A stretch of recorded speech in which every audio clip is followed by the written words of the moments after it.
আমাদের লাইফটা খানিকটা যাযাবরদের মতো, আজ এই দেশে তো কাল ওই দেশে।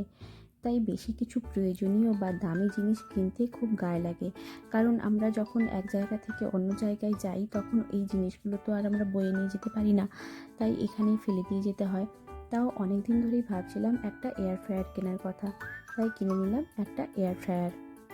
খুব বেশি ফিচার্স দেওয়া কেনা হয়নি, তাই দামটাও খুব একটা বেশি নয়, ওই $45 মতো, তার মানে ইন্ডিয়ান মানিতে ওই 3000 টাকার মতো। বিনা তেলে বা অল্প তেলে কিছু ভাজা করতে এটি খুব কাজের আর সময় সাপেক্ষ।